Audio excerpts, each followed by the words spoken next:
Why should someone who's had 2 negative tests continue to isolate for 7 days?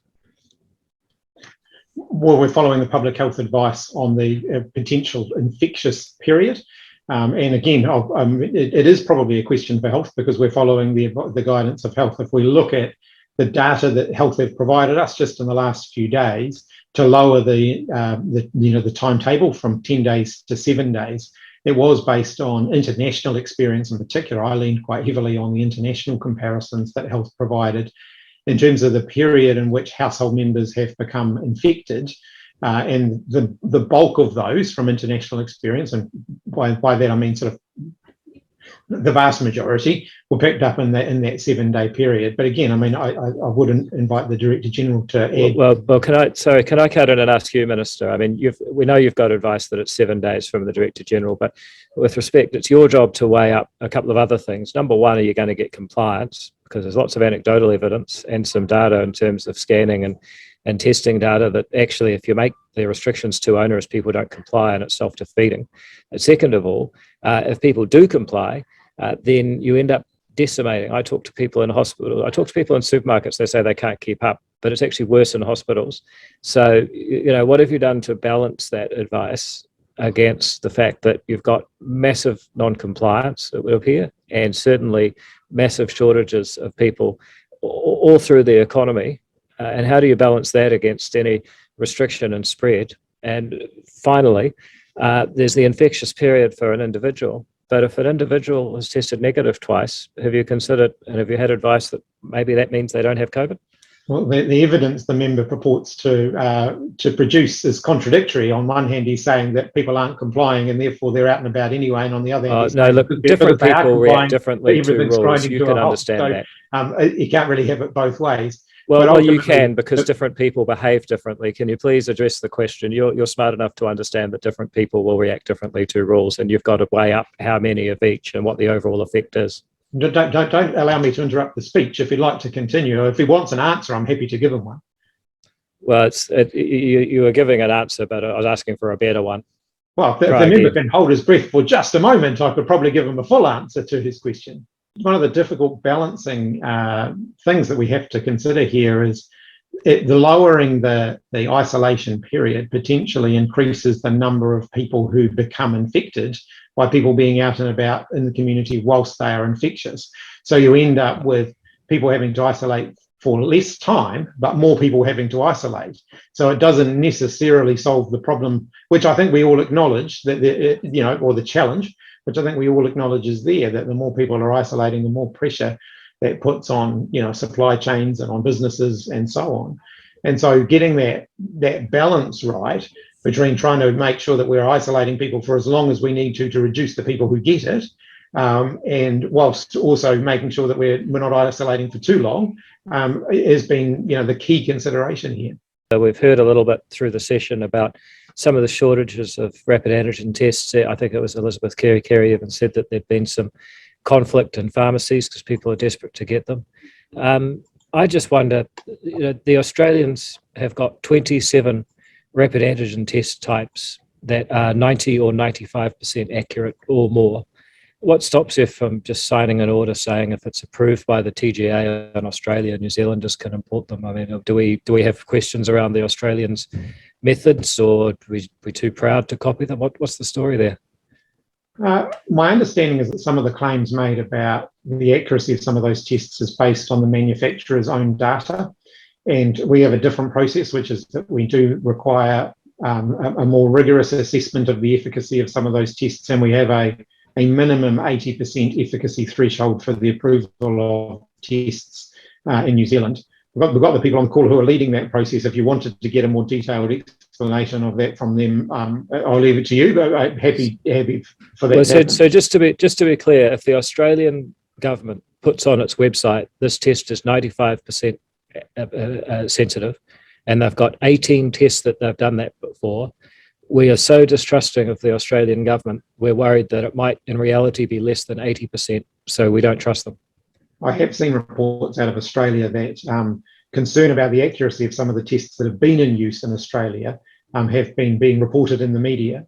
So we have our okay, own no, that's a good answer. We don't trust the I'm not Australian responsible for government. their processes, but I'm responsible for ours, and I'm satisfied that we've got a good, robust process so that when you buy an approved test in New Zealand, you can be confident that it'll do what it says it does. Just back on mandates, what is the rationale for vaccination mandates now? Is it the hope that more people will get vaccinated in order to raise vaccination rates?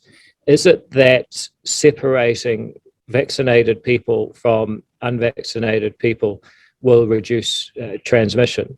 Or is it that keeping unvaccinated people away from places where they might can get COVID-19 will somehow reduce the load on hospitals? Can you just talk a little bit about what are the justifications that you're now relying on? Well, the justification for the requirement to be vaccinated in order to undertake certain jobs is very similar now to what it was when the member was saying that we were too slow to introduce them, which is the workforce, to protect the public. I've just got a sign saying my internet connection is unstable, so I hope you can still hear me. Actually, I think you were trying to make some sort of facetious comment. I think we were having internet connection problems. Was there anything else you wanted to say, Minister? No, look, I'm fine. Well, it's a serious question. I mean, there's three possible rationales. Is it to make more people get vaccinated? Is it to separate people who are not vaccinated to reduce transmission, or is it to separate people who are not vaccinated to reduce hospitalisation? I mean, you know, if the minister could say it's one, it's two, it's all three of them, or it's none of them, I mean, that would be helpful. Or if he thinks those are not the right reasons, then he could say that. Look, it's a combination of factors. It's about ensuring that we're doing everything we can to turn down the risk of transmission and turn down the risk of people getting seriously ill. So based on the current numbers, you've got 97% of people vaccinated. I'm double vaccinated and boosted. If I go out and meet 100 people today, I'm just as not, if not actually significantly more likely to catch COVID from the 97 who are vaccinated than the 3 who are not. So are you sure there's still a justification for segregating them away?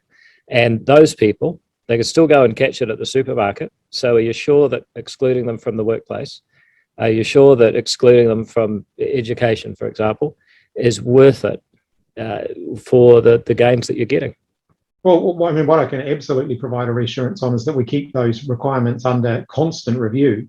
And as soon as we get to a point where any of those requirements are no longer justified or justifiable, then we'll be removing them. Okay. Well, finally, when did you first understand that an increase in positivity rates would undermine pooling of PCR test samples and therefore collapse the testing capacity? And the day that you did come to understand that, what did you do about it? Well, we've known that since the beginning, and I think in all of our reporting of testing capacity, we've always differentiated between pooled testing capacity and unpooled testing capacity for that exact reason. The sudden spike in positivity meant that we had to move from pooled testing to unpooled testing very rapidly, and the unpooled testing rate was lower than what we had expected it to be, and the advice that we'd received. And the Director General's already made extensive comments based on that, so I'd refer you back to those.